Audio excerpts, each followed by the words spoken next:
this is Melly and welcome back to our little life school. Today is Sunday afternoon. Yeah, it's coming to the afternoon now. And I thought I'd do a little bit of a getting ready with me sort of thing where I am just about to set up all of this week's homeschooling program, and I thought I'd bring you along and show you what I have to do. And so I wanted to go through all the things that I'm going to be doing for this week. Not everything, of course, because this is actually a bought program that I bought from Complete Education Australia, but this is just how I'm going to be organising it just for this week. So what we've done so far is he's finished school on Friday, and we need time to what's called de-school. Now, de-schooling is when you're retraining your mind and your body to not be on the same schedule as being in school, to let your body relax a little bit from all the stress of being at school, and just get him back into a proper homeschooling mind frame. And he can't really do that when he's still quite stressed out from being in school. So what I've done so far, right, so the best thing that I have found that works for us so far is I've got a folder, and I have, this is grade 4 term 4, and this is what you get with the Complete Education Australia thing, is that when you purchase one of their programs, you are able to download it and you're able to print it all off, and you get a lot of the cover sheets, and you get all the lesson plans that are already made for you week by week. I think you get the entire term in one big go, but you can print it out week by week.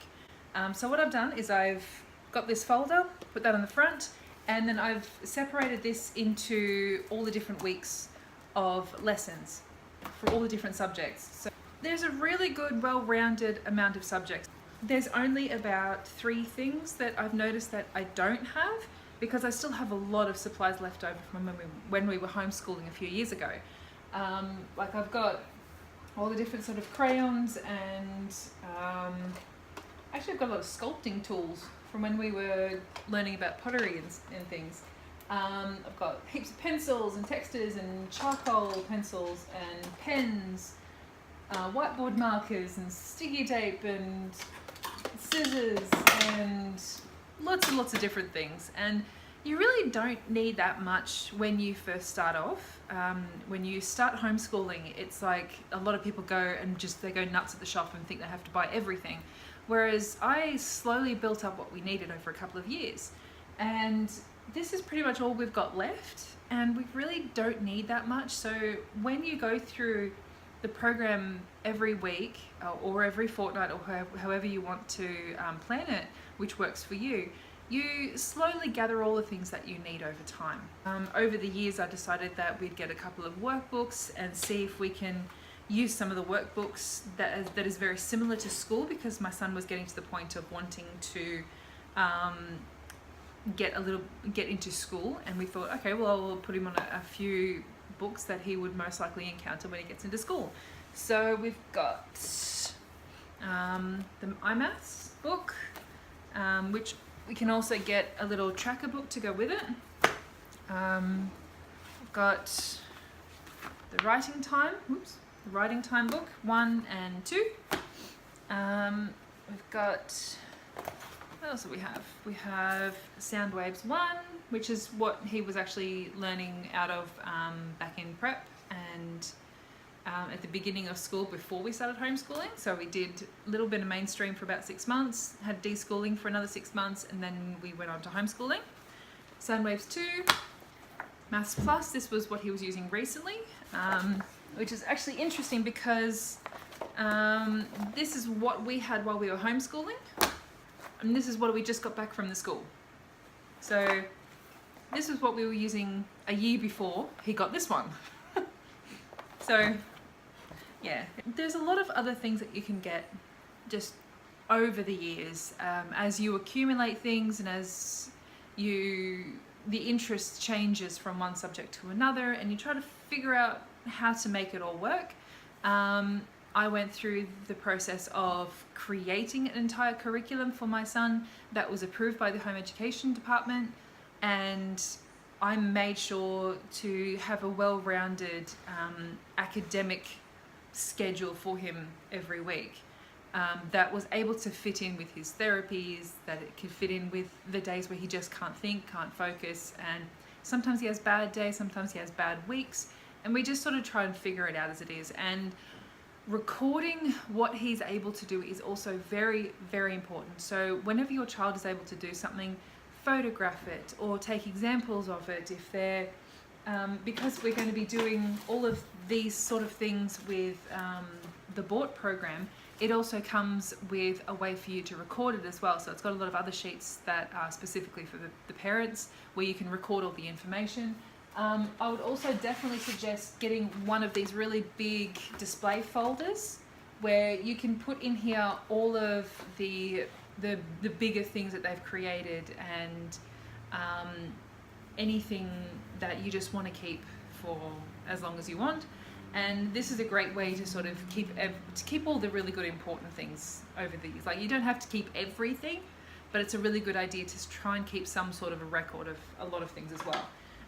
With the learning programs as well, with this particular education system that I've purchased, you also get a membership to Squirk, to Literacy Planet, and Mathletics as well, and which is fantastic. All those three are really, really good.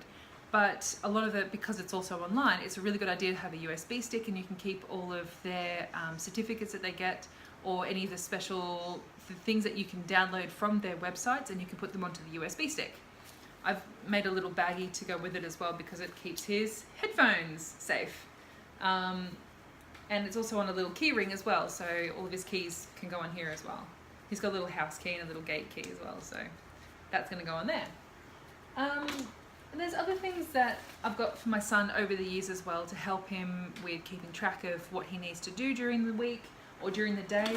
He has a really cool little VTech watch, which we got from, I think this one is actually from Big W, but you can also get a really cool Star Wars affiliated one from JB Hi-Fi. It's really, really good.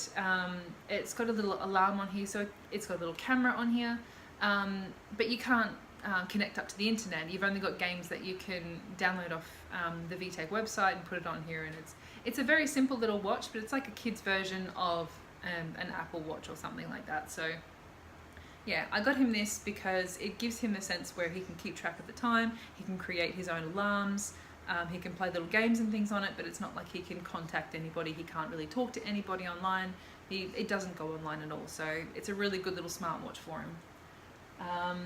So that's one way to sort of keep on track of what he's doing and his time frame, and give him alarms and things to think, okay, this alarm is for him to do this particular thing, and it gives him something to plan towards for the rest of the day. It gives him a little bit more control over his own education as well. And then we've also got little whiteboard. I got this from Kmart for $5 or $6, I think, and it came with some little whiteboard markers as well. So there is a lot of things that you can get for homeschooling, but remember, you don't have to have everything that you would find in a classroom. You don't need a lot of those different things that they have in a classroom, but at the same time, you accumulate little bits and pieces as you go on. So when it comes down to it, a curriculum for any child is very unique, because your child has their own interests and has their own way of learning. My son in particular is a very auditory and tactile learner, so we like to talk about concepts, we like to understand things that are going on in his mind, where I can give him words that's not a part of his vocabulary at the moment, and give him a bit of context so that he can understand things a little bit better. When I've tried to talk with him about certain things in the past that he just doesn't understand, I've actually noticed that maybe 6 months to a year later, he brings up the question again, and this time he's better able to understand the concept that I'm trying to teach him. It's like his brain just needed that processing time, and then he brings it up again. Yes, he has that kind of memory, because he doesn't forget anything at all. And if I make him any promise, I have to make sure to remind myself to stick to that promise, because he remembers everything. And he hears everything too. Yay. It's good and bad in many ways. But anyway, I digress. Homeschooling, it doesn't have to be overwhelming. It doesn't have to be following a school structure. You don't have to follow exactly what they were doing in mainstream school, because it doesn't work for many, many children. being in that type of situation doesn't work for all children, and if it's not working in a mainstream school, then don't follow the same thing at home. Give your child time to calm down, to de-school, to give them the opportunity to rest their brain. They don't have to be constantly bombarded with new information. Give them a chance to rest first, and then you will actually notice that their natural curiosity and their natural, like, little sponges, they come back again. You will notice when they are ready to learn again, because they start asking questions, they start getting involved in things. You're able to do more with them, and you can see them brighten up. Being able to go into homeschooling, you don't need to have everything set up and ready to go straight away. It is quite a trial and error situation. So being able to say that you homeschool your children, it doesn't mean that you're doing something exactly the same as what somebody else is doing, and you're not doing the same thing as school. You need to create a unique situation that is nourishing to your family. It helps your family with their own education. And that doesn't mean that you have to follow exactly what they're doing in school. You find out what works for your family through trial and error. You won't know if you don't try. So all I have to say now is good luck in your own homeschooling journey. If you'd like any more information, you are very welcome to comment on this video or contact me through my Instagram, and hopefully I can help. But other than that, do the research. Really, there is no shame in doing the research to try and figure out what is going to be the best situation for you and your child. So good luck.